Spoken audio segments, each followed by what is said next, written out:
मंगलार्थी भाइयों, पांचवें अधिकार के अंतर्गत योग मीमांसा की चर्चा चलनी है।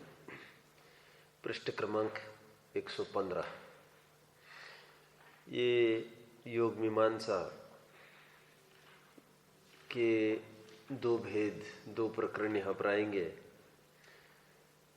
उसी में दो भेद है, एक भक्ति योग मीमांसा और एक ज्ञान योग मीमांसा। मैंने पहले भी आपको कहा था, जब हमने 7वां अधिकार देखा था इसी ग्रंथ का, तो निश्चयाभासी का जब प्रकरण चला था, मैंने कहा था ये ज्ञान योग मीमांसा की भांति है और ये व्यवहाराभासी है, ये भक्ति योग मीमांसा के जैसे है। ठीक है, ये ज्ञान योग मीमांसा की चर्चा तो परसों चलेगी, आज भक्ति योग मीमांसा की चर्चा चलेगी।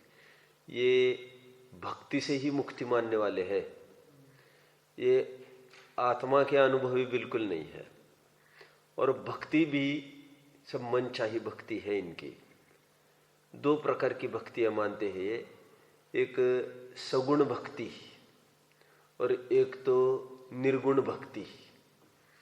निर्गुण भक्ति में जितने भी उनके नास्तिपरक उनका स्वरूप है, उसका गुणगान करते हैं कि आप निराकार हो, मन वचन काय से अगोचर हो, आप असीम हो, अपार हो, निरंजन हो, निष्कलंक हो, ये निष्कर्म हो। इस प्रकार नास्ति अभाव सापेक्ष उनकी भक्ति करते हैं। टोडरमल जी साहब कहते हैं आप अभाव रूप ही भक्ति करते हो उनकी, निर्गुण भक्ति कहते हुए उसके। तो कहते अस्थिपरक तो कुछ बोला ही नहीं, जब तक अस्थिपरक नहीं बोलोगे तब तक समझ में कहाँ से आएगा। और अस्थिपरक भी बोलते हैं तो सर्वव्यापी हो, अधम उद्धारक हो, पतित पावन हो, इस प्रकार की भक्ति करते हैं। ये भी निर्गुण भक्ति में ही आएगा। सगुण भक्ति की इनकी एक परिभाषा है, विषय कषय से युक्त भगवान की भक्ति करना, वह सगुण भक्ति, उसको सगुण भक्ति कहा है इन्होंने। क्या फिर से विषय कषय की प्रवृत्ति भगवान की, उसकी महिमा गाना, उसको सगुण भक्ति कहते हैं। और बाकी नास्तिपर्ग जितने भी गुण हैं उसकी तरफ से भक्ति कराओ, अथवा अधम उद्धारक, पतित पावन, दीन दयाल, यहां से यदि कराते हैं तो वो भी निर्गुण भक्ति में चली जाएगी, विषय कषय की तरफ से नहीं। आप समझ रहे हैं? तो इसको निर्गुण भक्ति कहते हैं वे। तो टोडरमल जी साहब कहते हैं तुम सर्वव्यापी वगैरह जो जो विशेषण दे रहे हो, दीन दयाल वगैरह, इसकी तो हमने पहले मीमांसा करते आए कि यह संभव ही नहीं है, वहां से तुम जान लेना। दीन दयाल, अनाथपति, ये कुछ भी संभव नहीं है, तो ऐसी भी भक्ति संभव नहीं है। और नास्ति परक करते रहोगे, निराकार निरंजन वगैरह, सो तो हम भी करते हैं वैसी भक्ति, लेकिन तुम्हें उसका भाव कैसे ख्याल में आएगा? अस्थि परक तो तुम्हें कुछ ख्याल में है ही नहीं। ये निर्गुण भक्ति का पहला पैराग्राफ हुआ, आप यहां पर अंडरलाइन करेंगे निर्गुण भक्ति। दूसरी लाइन का वर्ड है निर्गुण भक्ति, उसको अंडरलाइन करो। तीसरी लाइन का भक्ति योग मीमांसा के बाद तीसरी लाइन निर्गुण भक्ति है, वो निर्गुण भक्ति को अंडरलाइन करिए। हाँ पढ़ो भाई भूपेंद्र, पढ़ो इस पैराग्राफ को। पढ़ो शशांक। अब भक्ति योग द्वारा मोक्ष मार्ग कहते हैं, उसका स्वरूप कहा जाता है। वहाँ भक्ति निर्गुण सगुण भेद से दो प्रकार की कहते हैं। वहाँ अद्वैत परम ब्रह्म की भक्ति करना सुनिर्गुण भक्ति है।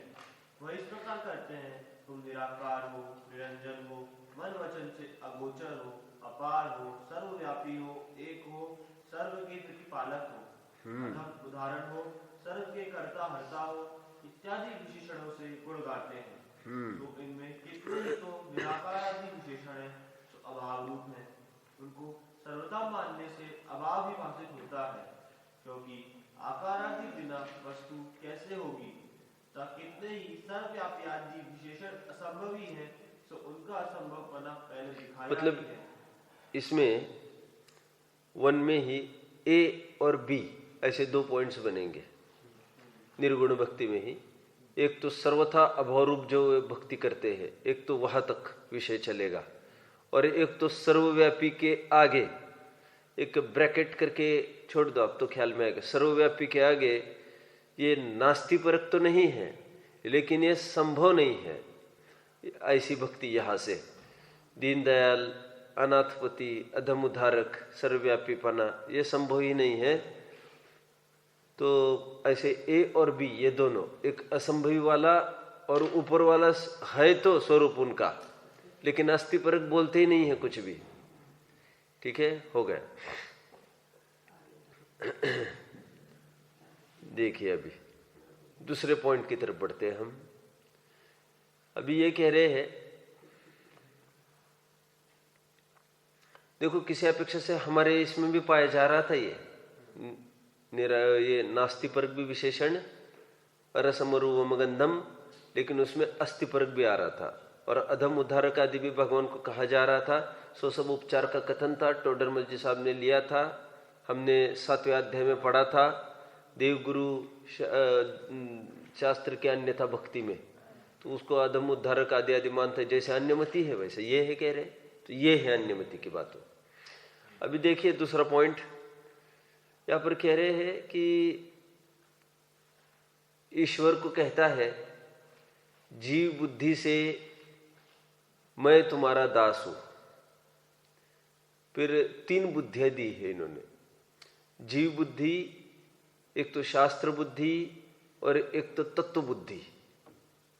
तो जीव बुद्धि से मैं आपका दास हूं, शास्त्र बुद्धि से मैं आपका अंश हूं, और तत्व दृष्टि से विचार करे तो मैं ही तुम हो, ऐसा कहते हैं। तो टोडरमल जी साहब तीनों बातें लिखी है। हमारे अध्यात्म में ये तीनों विवक्षाएं खरी उतर सकती है कि नहीं? बोलो भाई। तीनों विवक्षाएं हमारे अध्यात्म दृष्टि में खरी उतर सकती है। कैसे? ये जो पर्याय है वो त्रिकाली का आश्रय कर रही है, तो वो एक प्रकार से आश्रय करने वाली है, तो उसने दासत्व स्वीकार किया है, आश्रय में जा रही है किसी के। अंश तो वो है ही, पर्यांश है कि नहीं, और वो अंश ही है।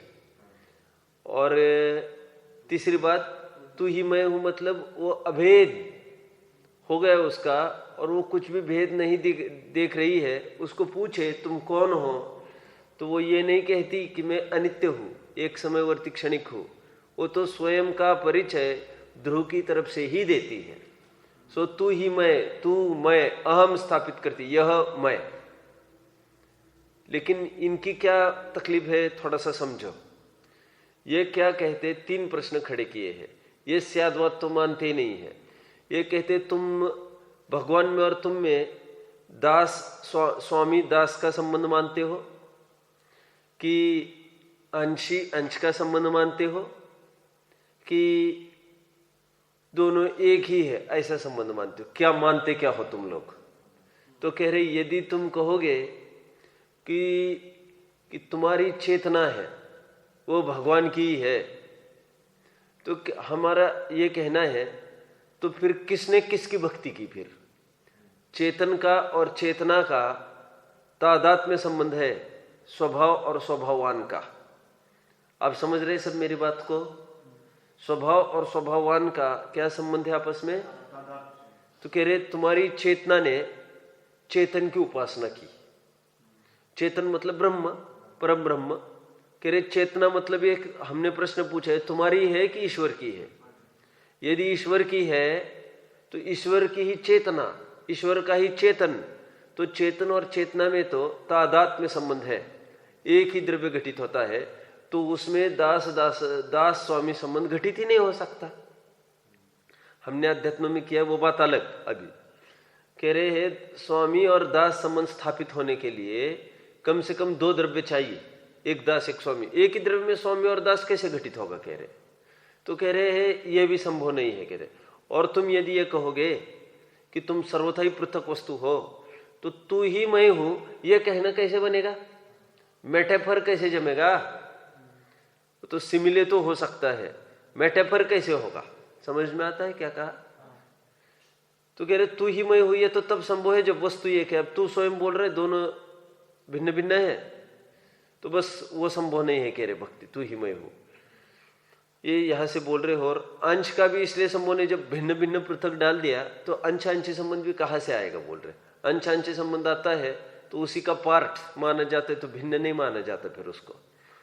ये देखिए, ये पैराग्राफ अभी पढ़ना है। हमारे यहां सब कुछ स्वीकृत है, ये कथनचित अंशांशी स्वीकृत है, और अनुभूति के काल में वो अभेद हो जाती है, उसमें वही उस रूप हो जाती है।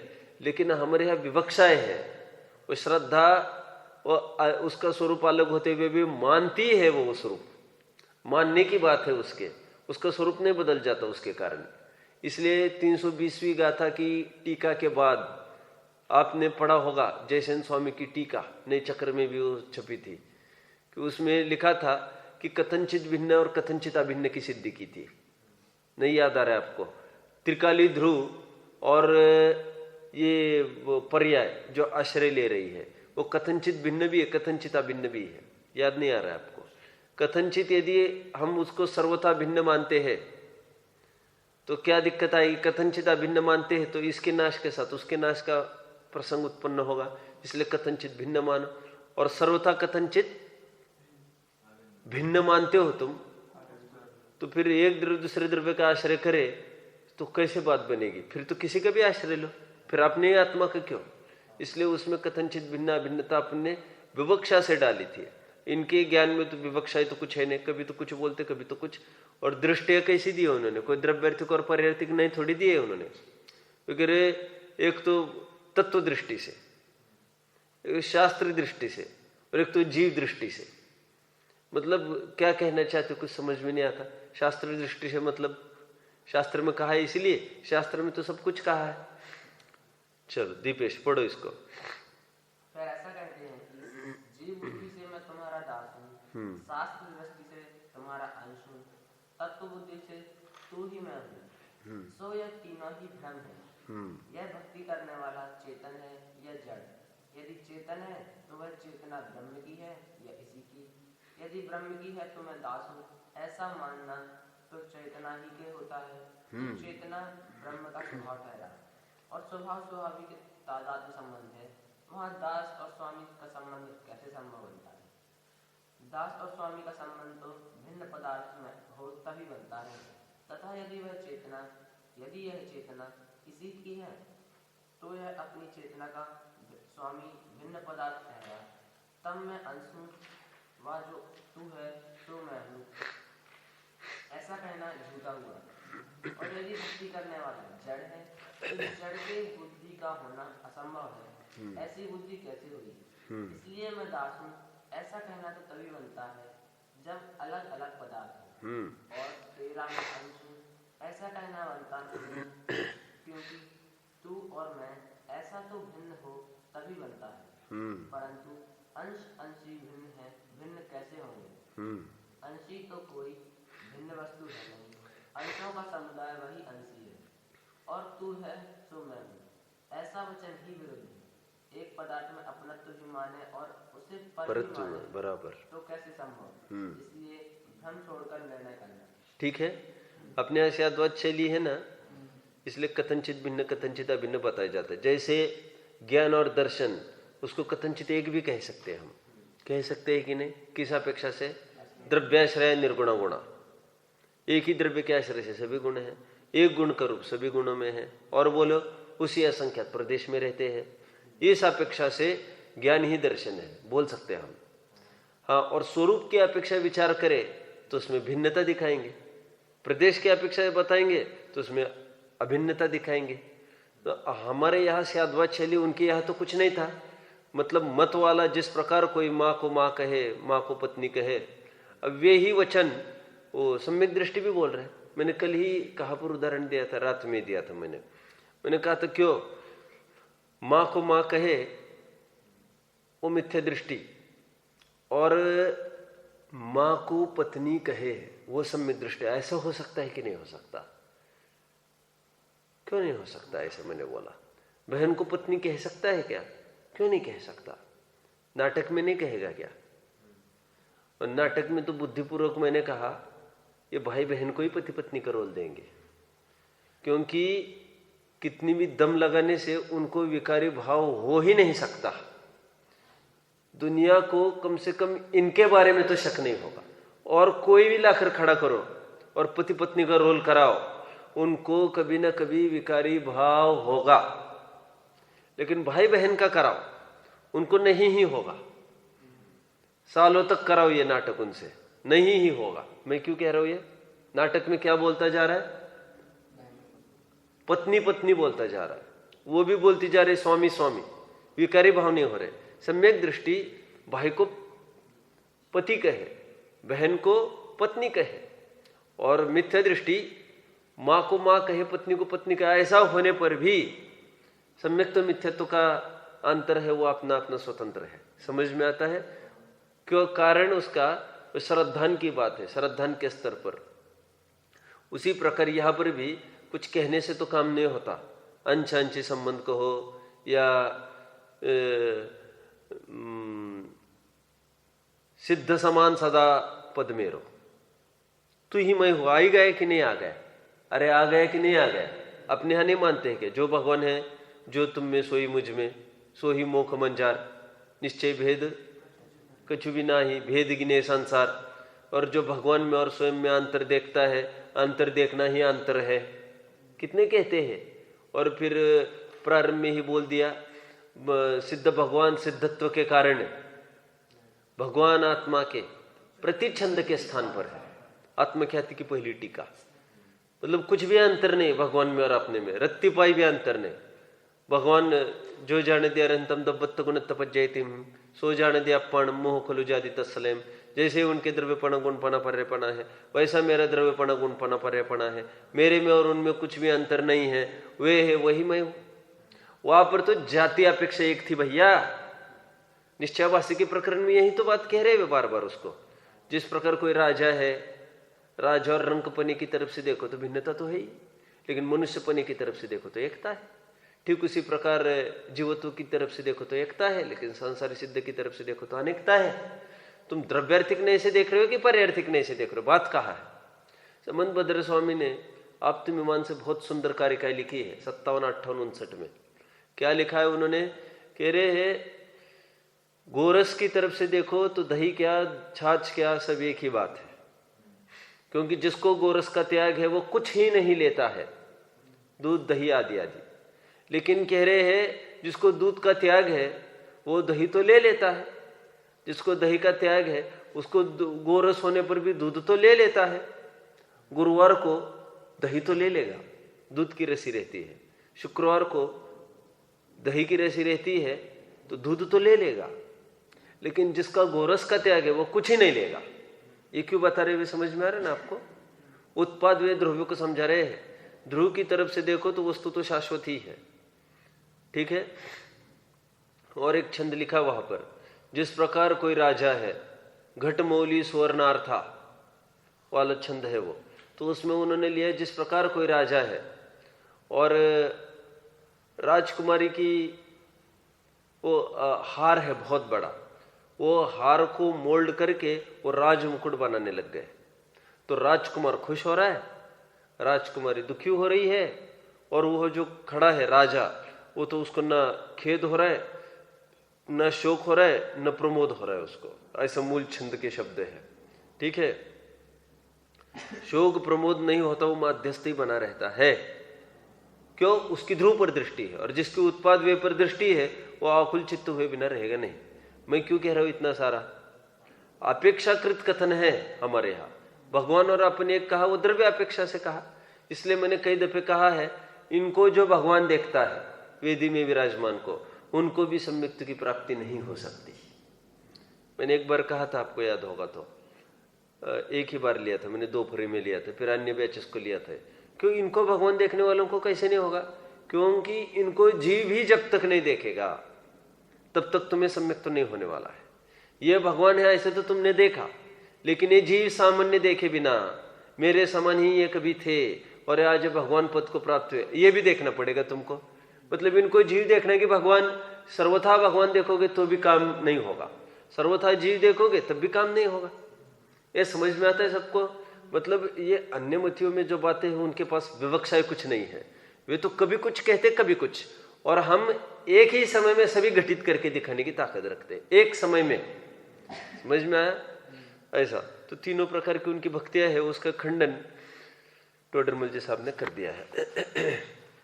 फिर दासत्व में खूब तुम्हारी चरणों की धूल हम हैं, कितना बोलते रहते हैं, ख्याल में है आपको। और फिर दासत्व मैं और आपको बताऊं थोड़ा सा, 4 प्रकार की भक्ति हुए उन्होंने मानी है अपने में। एक प्रकार से सखा भक्ति, मतलब ईश्वर को फ्रेंड के रूप में देखते हैं, सखा भक्ति कहते हैं उसको। लगभग सूरदास जी की भक्तियां है ऐसी, कबीर की भक्तियां अलग प्रकार की है, मतलब अलग अलग भक्तियां है। किसी किसी ने वो पति भक्ति के रूप में गाई है, मतलब भगवान को पति के स्थान पर रख रख कर, किसी ने फ्रेंड के स्थान पर रख रख कर, किसी ने दास के स्थान पर रख रख कर। कितनी अपेक्षाएं बताई मैंने? 3 अपेक्षाएं बताई। सखा के रूप में भी ऐसा है कोई जो भगवान के रूप में, फिर अपन पत्नी के रूप में और भगवान पति के रूप में देखता हो। ये मीरा की जितनी भी भक्ति वो काय की है, वो पति के रूप में ही है सब। पूरी कृष्ण के प्रति जितनी भक्तियां मिलेगी दास के रूप में नहीं है, पति के रूप में है वो सब। और कई जनों को वो पतिपना तो इष्ट नहीं लगा और दासपना भी इष्ट नहीं लगा, तो उनको सखा भक्ति उन्होंने करी। सखा मतलब ये तुम अपने मित्र है, अपने तारने वाले हैं, अपने तारने वाले मतलब अपने friend is a person who helps us in our critical time, तो वो तो फ्रेंड है, समझ में आता है। तो वो तो अपने को कभी भी हाथ देगा तो फिर ये तो दोस्त है। इसलिए अंग्रेजी भक्तियों में भी, हिंदी भक्ति में भी तुम ऐसे शब्द का प्रयोग करते हैं भगवान को। दाऊ, THOU, दाऊ। क्यों? आप क्यों नहीं कहते? क्योंकि कहते आप में हम स्वयं को दास देख ही नहीं रहे हैं। ठीक है, यहां पर भी नहीं होता है क्या? तुम सारी के क्या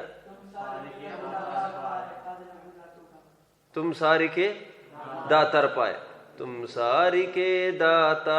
तुम अभी क्या बोले? तुम सारी के लघु दातार बोले ना, तुम सारी के लघु, तुम सारी के दातार पाए काज लघु जातु। अब मुझे कहना है तुम, हम क्या बोल रहे? तो बहुत जन ये कहते तुम आप क्यों नहीं बोलते? तो कह रहे भाई ये भक्ति में ये गौण हो जाता है, रिस्पेक्ट। क्योंकि भक्ति में इतना लीन हो जाते हो और फ्रेंडशिप में काहे की रिस्पेक्ट।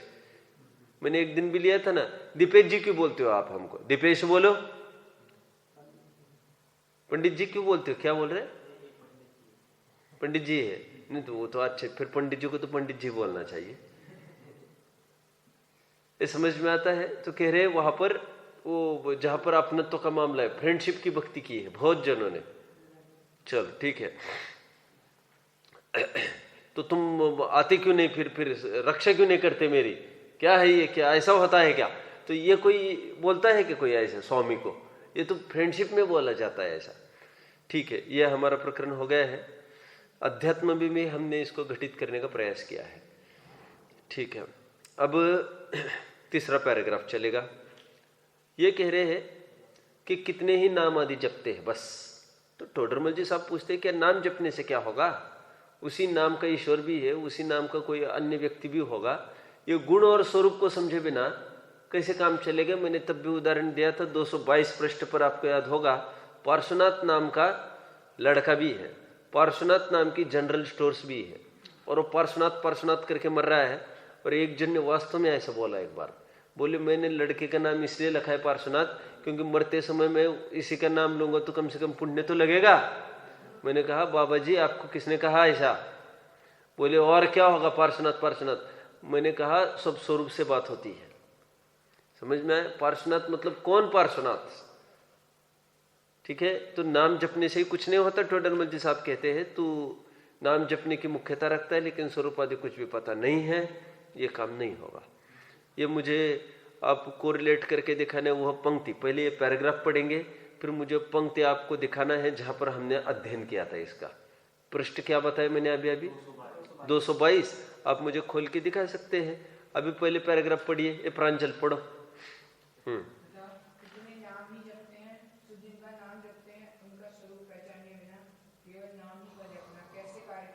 हाँ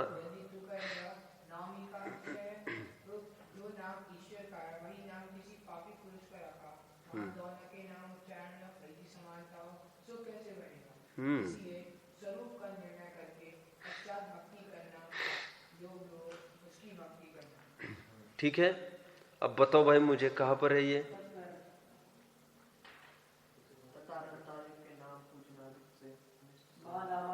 कौन सा पैराग्राफ? अनितेश, थर्ड पैराग्राफ बोल रहे हैं आप? मुझे भी देखना पड़ेगा अभी, क्योंकि मैंने इसमें सेकंड पैराग्राफ लास्ट लाइन लिखा है। देखते हैं, फिर थर्ड पैराग्राफ में भी हो सकता है वही बात। देखिए, हाँ ठीक है, थर्ड पैराग्राफ में भी फिर बन सकता है। और मैंने यहाँ पर वैसे अंडरलाइन करा तो उपचार से नाम ही की मुख्यता की है, तो नाम ही की मुख्यता, फिर नाम आदि का ही अतिशय मानते हैं। हूबहू वर्ड जहाँ देखने मिलेंगे आपको, देखो नाम ही का अतिशय है, यहाँ पर भी वही वर्ड है, और यह नाम ही का नाम आदि का ही अतिशय मानते हैं। राइट,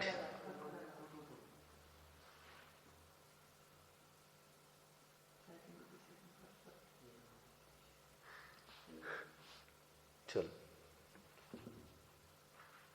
ये हो गया। अपने प्रकरण पर आइए।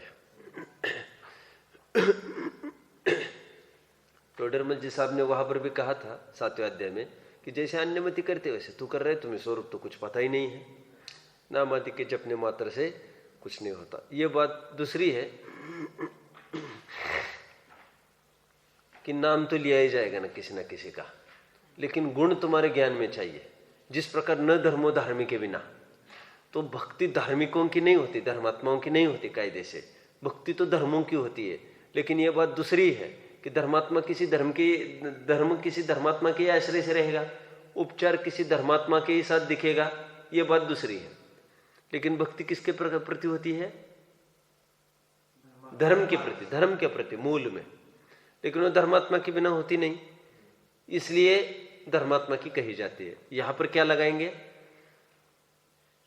नाम तो मजबूरी है कहना, लेकिन मूल तो स्वरूप है समझना। ठीक है, चलो आगे।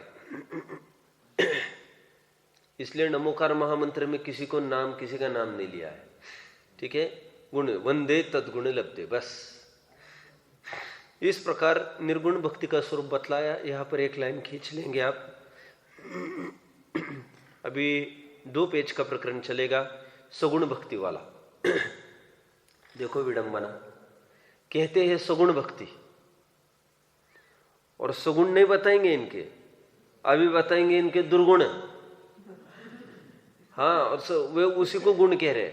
हमारे यहाँ सम्यक्त्वादि निर्मल पर्य को तो गुण कहा है, ये तो हमने विवक्षा सुनी थी कि निर्मल पर्य को गुण कहते हैं, लेकिन मलिन, अत्यंत मलिन पर्य को गुण कहा है। ये सगुण भक्ति में ये कहते हैं गजब हो गया, आपने कैसी कैसी लीला की, कैसा कैसा भोग किया, और पूरा एक एक इतम भूत वर्णन करते हैं वे, यहाँ तक कि संभोग का भी पूरा वर्णन करते रहते हैं।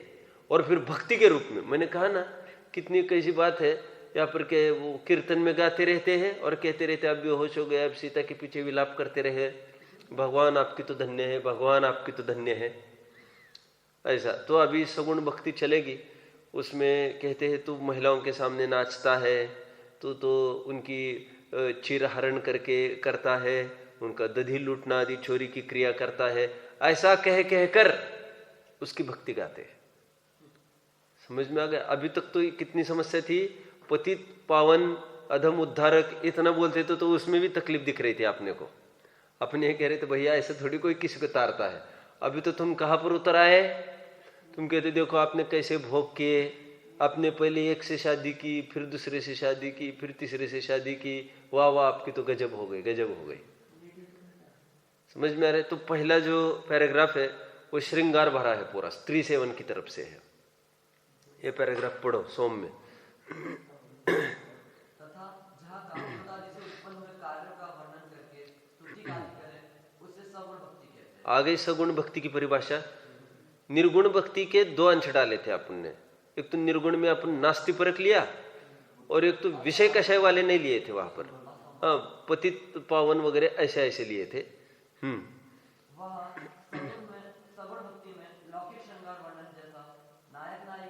श्रृंगार को अंडरलाइन करिए यहाँ पर पहले पैराग्राफ में, हाँ, और ये पहला पैराग्राफ इसको लिखना है।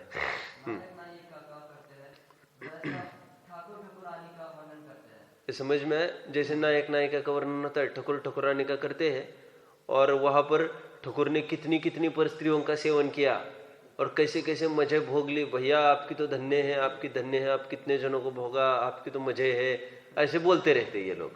और फिर आपकी सेवा हमको करने मिले ऐसा मानते हैं। पढ़िए।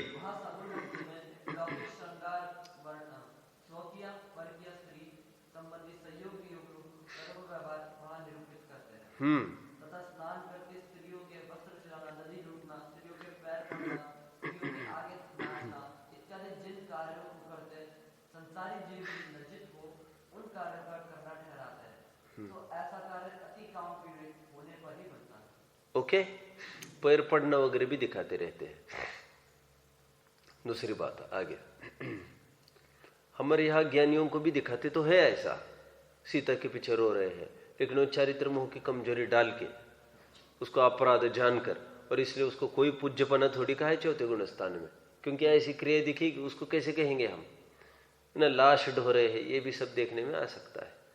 ठीक है, 96 हजार रानियों का भोग है, वो भी देखने में आ सकता है, लेकिन परस्त्री से उसमें भी न्याय नीति अनुकूल ही होगा, है ना।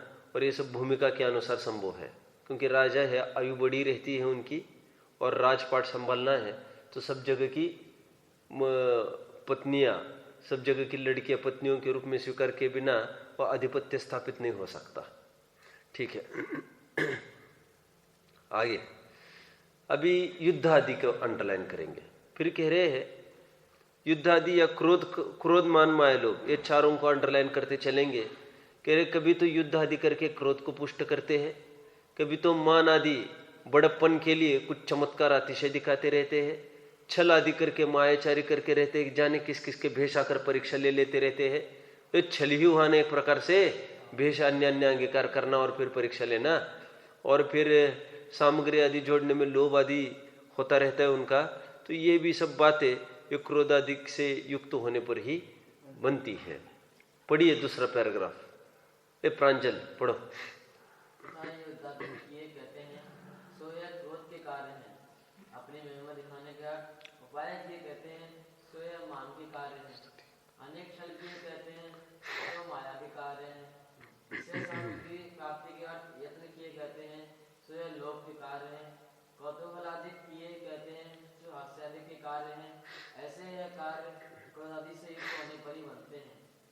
इस प्रकार काम क्रोध आदि से उत्पन्न कार्यों को प्रकट करके बस देखिए, अब ये कह रहे हैं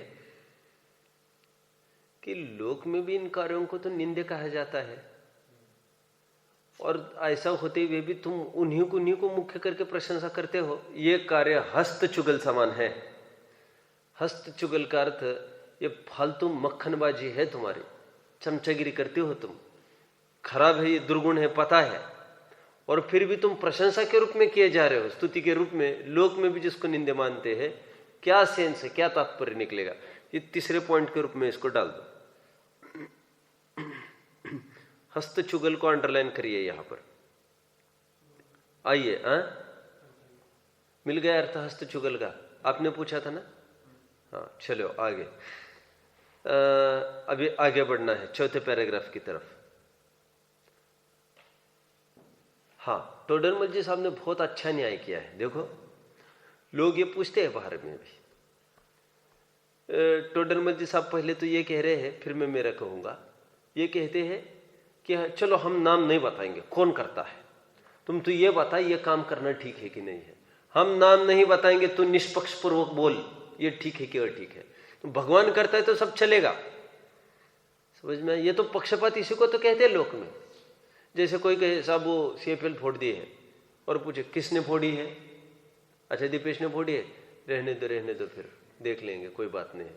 अच्छा संकल्प ने फोड़ी है, सत्यम ने फोड़ी है, इनकी पहले फाइन काट दो, इनको पहले बुलाओ यहाँ पर। समझ में आए? तो वो कह रहे नहीं सब हम नाम नहीं बताएंगे, पहले आप ये बताओ कि होना क्या है इसका। आप पक्षपात करते रहते हो, होता है कि नहीं ऐसे लोग में भी। तो ये टोडरमल जी साहब ये कह रहे हैं कि हम नाम नहीं बताएंगे तुमको, कौन करता है ये पाप, युद्ध आदि या तो स्त्री सेवन आदि, तो निष्पक्ष होकर न्याय कर, व्यक्ति कौन है उससे क्या फर्क पड़ता है।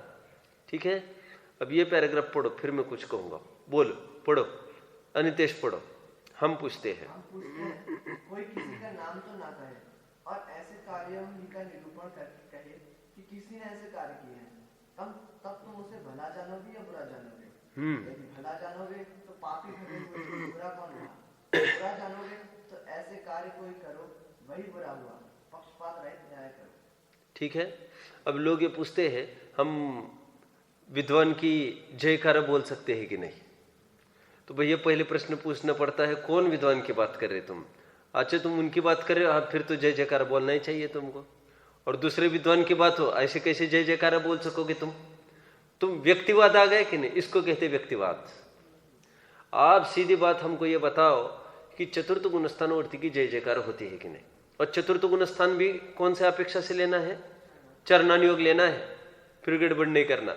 होनी चाहिए कि नहीं होनी चाहिए। फिर दूसरों के होते तो तुमको तकलीफ होती है, दूसरों के फोटे होते हैं तो तुमको तकलीफ होती है, और उन्हीं के हो तो तुमको अच्छा लगता है। ये तो व्यक्तिवाद हुआ। तो टोडरमल जी साहब कह रहे ये तो व्यक्तिवाद हुआ। ठीक है, अभी आगे बढ़ते हैं। ये कह रहे हैं नहीं, वो फिर वो लोग ये कहते हैं ठाकुर जो ये करते हैं ना, जो भोग आदि सब, वो तो प्रवृत्ति चलाने के लिए। तो टोडरमल जी साहब कह रहे अच्छा इसकी भी प्रवृत्ति चलानी पड़ती है, अनेकानेक स्त्री सेवन की। तो कह रहे किसकी प्रवृत्ति चलाना किसकी नहीं, इतनी भी तुमको समझ में नहीं आता। ये तो लोक में बहुत अभ्यास है इसका, लोक में। इसकी प्रवृत्ति किसकी चलाना, क्या इसकी प्रवृत्ति चलानी चाहिए क्या? अरे इसको हटाने का उद्यम करना चाहिए। ये यहां पर आप अंडरलाइन करेंगे, कहोगे कि प्रवृत्ति चलाने के अर्थ की है।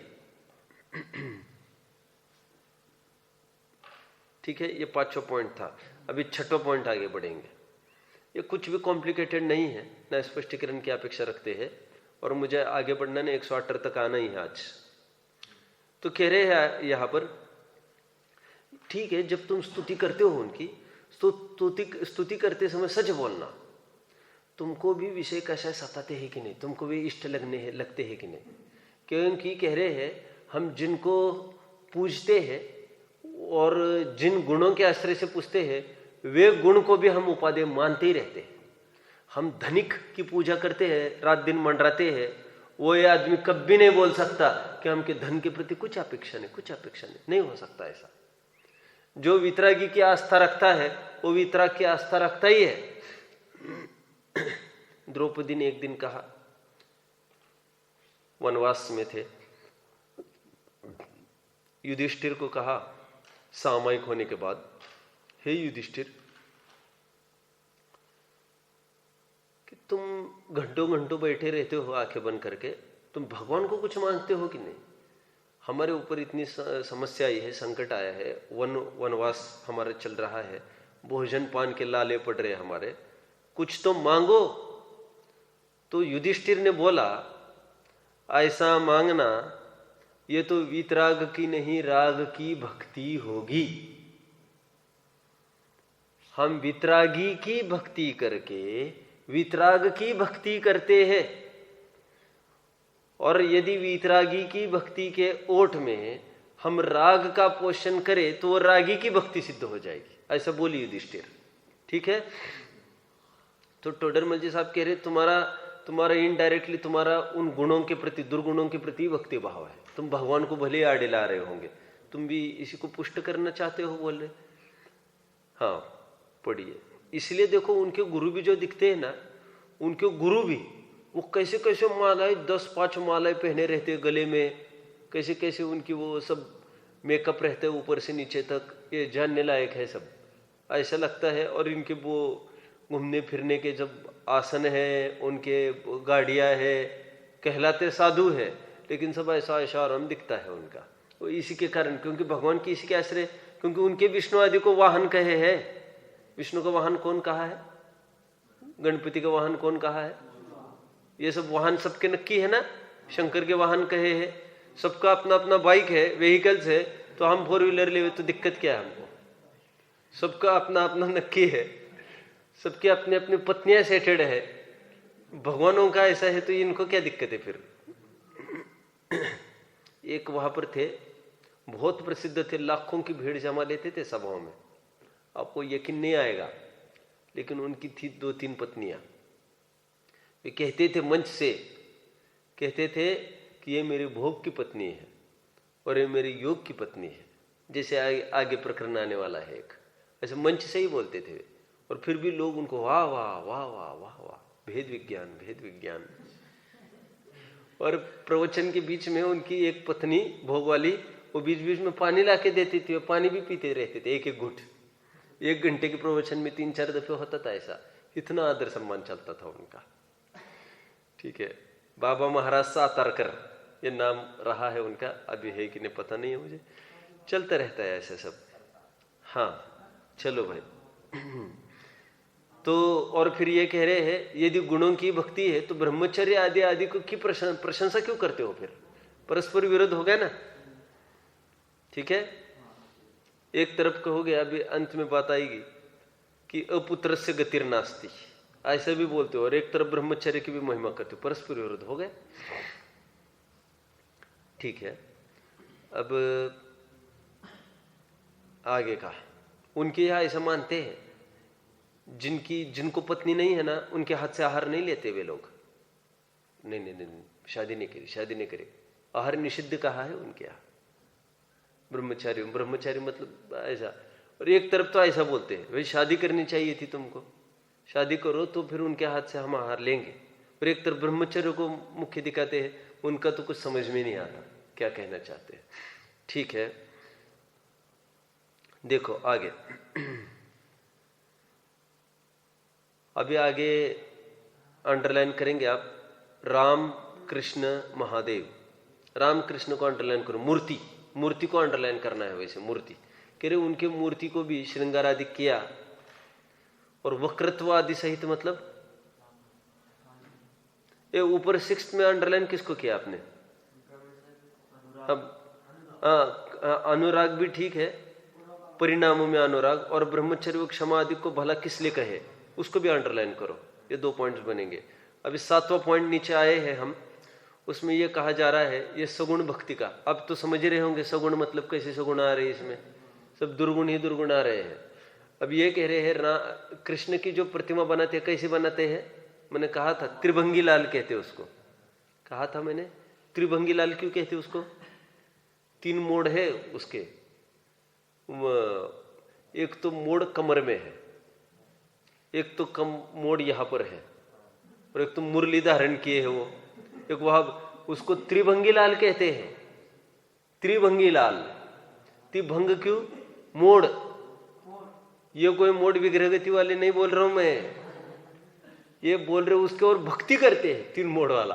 अपने यहाँ तो कैसा आसन कहा है, उसमें थोड़ा भी आसन ऐसा झुके तो सामयिक में अतिचार कहा है। सामयिक के 32 अंतराय में तो झुक के बैठना, टेक के बैठना, ये सब अंतराय में लिया है। और इनके यहाँ त्रिभंगी लाल वो 3 जगह मोड़ बताए हैं। कहाँ पर? एक तो पैर में मोड़ आ गया पहला। कहाँ पर? वो पैर ने के थोड़ा पोज में डाला है इन्होंने, यहाँ का हटाकर। वो नहीं, वे कहते तो मैं बोल रहा हूँ, क्योंकि तो वो एक भंग आ गया। वो कमर थोड़ी सी मुड़ी है, वो आ गया, और ये हो गया, ये 3 मोड़ आ गए। त्रिभंगी लाल उनको कहते हैं। कह रहे क्या वक्रत्व आदि, ये जो मैंने वक्रत्व आदि है ना, उसका खुलासा किया यहाँ पर। कह रहे वक्रत्व आदि लिए हुए उनकी तुम स्तुति करते हो, उनकी प्रतिमाएं स्थापित करते हो। गणपति की भी देखना, कोई एक पोज में तो रहती नहीं है उनकी भी कभी खड़गासन में बनाते, कभी पद्मासन में बनाते, कभी लेटासन में भी गणपति देखा है किसी ने? लेटी अवस्था में भी दिखाते हैं। तो कह रहे चाहे जिस आसन में जब दिखाते हैं, कभी पालथवी सौ दिखाओगे, कभी कुछ दिखाओगे, कभी इस मुद्रा में, कभी उस करवट में, क्या चल रहा है तुम्हारा? समझ में आया? कभी शीर्षासन में भी दिखा सकते हो, तुम्हारा तो कोई ठिकाना ही नहीं है। एक मुद्रा ऐसी होनी चाहिए जो सबको आदर्श लगे।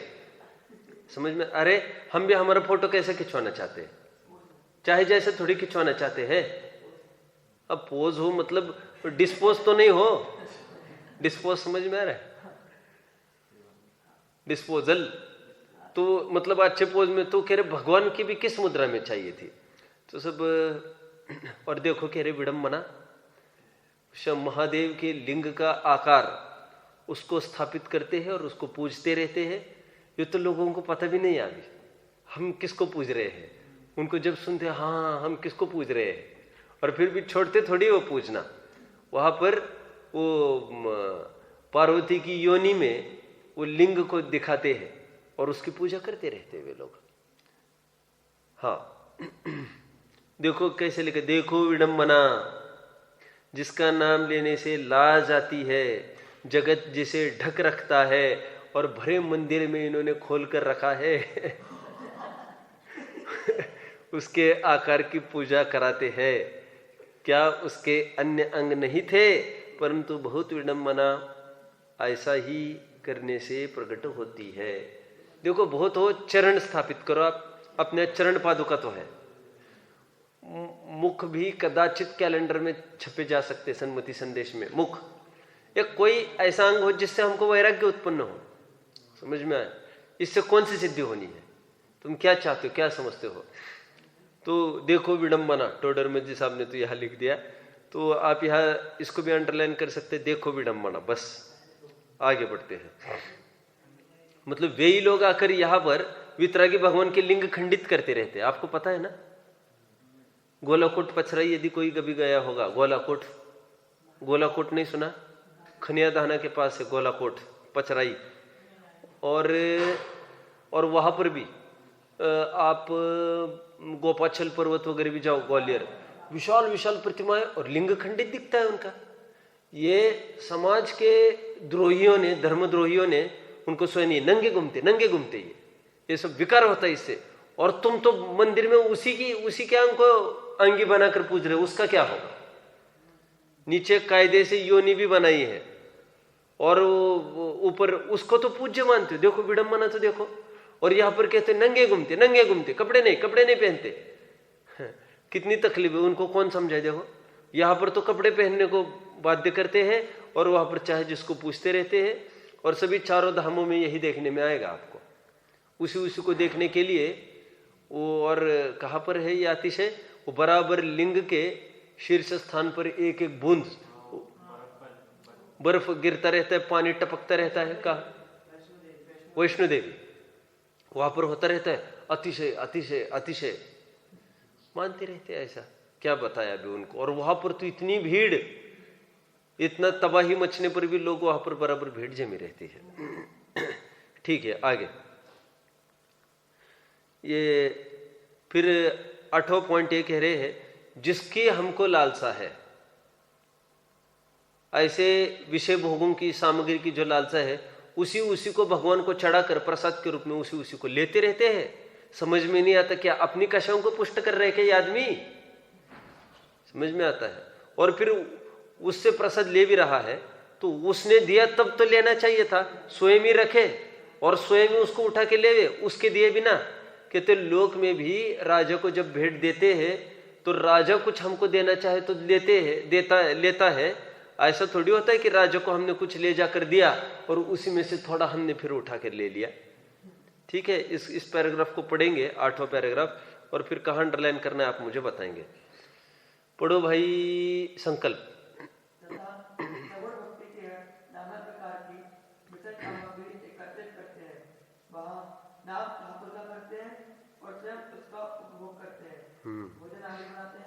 तुम बताओ ना फिर, वो अंडरलाइन के लिए उपभोग ठीक है यहाँ पर। हाँ, नाम आदि करके उपभोग करना। हाँ,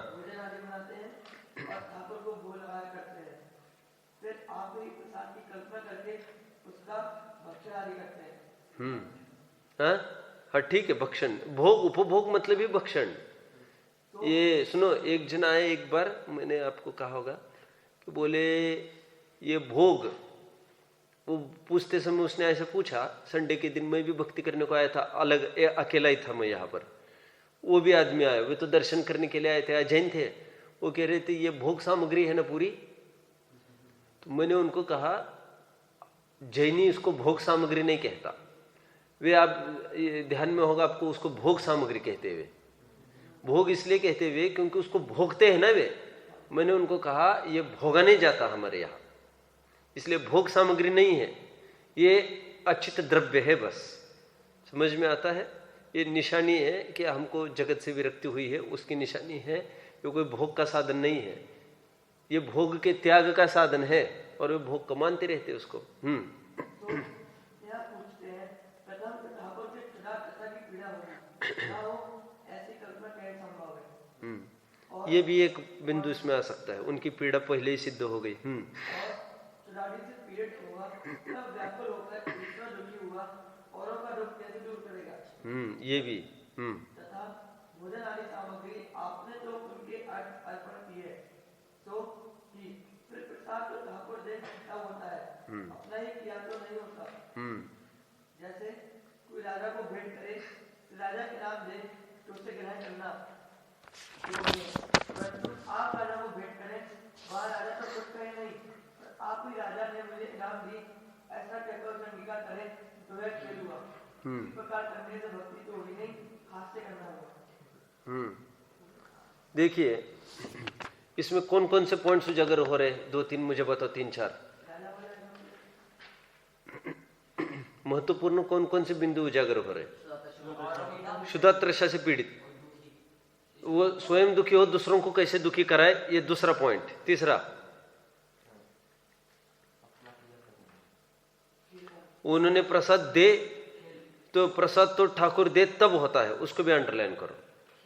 ठीक है, ये 3-4 पॉइंट 8वें बिंदु में आ गए हैं। और फिर यहां पर अभी 2 पैराग्राफ रहे ना, इसमें देखिए क्या कहते। वो कह रहे नहीं, वो तो फिर ठाकुर और तुम 2 हो तो एक हो, ये प्रश्न पूछा है। यदि 2 हो तो पूज्य पूजक का क्या अर्थ बनेगा? एक हो तो, और यदि 2 हो तो उसने तो कुछ नहीं दिया था तुमको, तुमने कैसे ले लिया? तो तुम एक हो क्यों बोल रहे हो बार बार? तो ये भी नहीं चलेगा, ये इस पैराग्राफ में बोल दिया। अंतिम पैराग्राफ में बोला कि और भी वे जो लीलाएं करते हैं ना, उसमें जागरण वगैरह जो करते हैं ना, वो उसमें खूब लीलाएं कर करके दिखाते हैं। उसमें भगवान का जन्म होना, जैसे अपन पंचकल्याणक दिखाते हैं ना, ये जन्म हुआ, देखो उनकी ये शादी हुई, देखो इनका ये हुआ, उनका ये हुआ, और फिर विरक्ति को प्राप्त हुए, वे लोग भी दिखाते हैं। तो वो उसमें क्या दिखाते हैं, कैसे कैसे वो भोग किया उसने, कैसे कैसे ऐसी लीलाएं दिखाते रहते हैं, उनका उठना सोना ये भी दिखाते रहते हैं। तो कह रहे उसका क्या उचित है ये सब दिखाने का? हमने जो मूल में 5 कल्याणक दिखाए हैं उसका तो कुछ ना कुछ औचित है, सम्यक्त्व के निमित्त है वे सब। लेकिन तुमने जो लीला के रूप में एक एक रोल कर करके पब्लिक को दिखाते हो, वो जैसे गुड्डा गुड्डियों का खेल खेलते हैं ना, और देखो आप हम इसको खिला रहे हैं, देखो हम इसको ये करा रहे हैं, वैसा वे कराते हैं। अपने यहाँ भी आहार दान आदि की जो कल्याणक होते हैं, दीक्षा कल्याणक वगैरह, उसमें भी ऐसा होता है। लेकिन उनके यहाँ केवल विषय पोषण की मुख्यता रहती है, और कोई वैराग्य आदि की कोई बात नहीं रहती उसमें। ठीक है, क्योंकि आपने यहाँ कहते देखो अभी जीवन भर तुम शुद्ध भोजन करोगे, हालांकि शायद ही हो ऐसे एक हाथ जन ने चालू किया होगा। समझ में, जितने भी जन ने दिया है उद्दिष्ट ही आहार दिया आज तक, पता है ना आपको। इसलिए पंचकल्याणक में ये कहने में आता है, आहार दाता नक्की यदि हुआ तुम्हारा पहले बोली में, आहार किसकी बोली लगेगी? देखो साहब ये आहार देंगे, 1 करोड़ की बोली लगी है, तो उद्दिष्ट हुआ ना। इसलिए बहुत आरोप आते रहते हैं कि ये उचित नहीं है ये पद्धति जो चल रही है। ठीक है, ये अंतिम पैराग्राफ पढ़िए, बस करेंगे, पढ़िए। तथा ठाकुर जी, पढ़ो भाई, किसने कौन रहा है अभी? सत्यम पढ़ो। तथा ठाकुर जी के गान आदि करना, शीत ग्रीष्म वसंत आदि ऋतुओं में संसारियों के संभावित ऐसे विषय सामग्री एकत्रित करना इत्यादि कार्य करना। विषय मतलब जैसे डांडिया करा सकते हैं, खान पान की सामग्री हो सकती, कुछ भी। वह नाम तो ठाकुर का लेना और इंद्रियों के विषय अपने पोषना, बराबर। विषय आसक्त जीवों द्वारा उनके नाम पर भोग खाना, ये तो अभी प्रकरण चला। ये नृत्य गान आदि की बात ये अभी आ रही है उनके नाम पर। ये थोड़ा सा फर्क है विषय पोषण में। हाँ बोलो। ऐसा उपाय किया गया है तथा वहाँ जन्म, विवाह आदि के वहाँ सोने, जागने इत्यादि की कल्पना करते हैं। सो जिस प्रकार लड़कियाँ गुड्डा गुड्डियों का केक बनाकर कौतूहल करती हैं, उसी प्रकार यहाँ भी कौतूहल करता है। कुछ परमार्थ रूप गुण नहीं है तथा बाल ठाकुर का स्वांग बनाकर चेष्टाएं दिखाते हैं, उससे अपने विषयों का पोषण करते हैं और कहते हैं यह भी भक्ति है इत्यादि क्या क्या कहें। ऐसे अनेक विपरीतताएं सगुण भक्ति में पाई जाती हैं। इस प्रकार दोनों प्रकार की भक्ति से मोक्ष मार्ग कहते हैं। सो बस अपने यहाँ पर भी कदाचित दिखाए हुए महावीर के वीर अति वीर महावीर आदि के किस प्रकार वो लीलाएं कर रहा है, लेकिन हमारा कोई विषय पोषण का हमारा कोई सेंस नहीं रहता है। उनकी महिमा है और वितरागी तत्व ज्ञान फिर ऐसे जीव भी आगे जाकर कैसे विरक्त हुए, ये हमारा प्रयोजन है। तुम्हारा प्रयोजन तो केवल विषय कषाय का पोषण ही है, इसलिए उचित नहीं है। ओम नमः।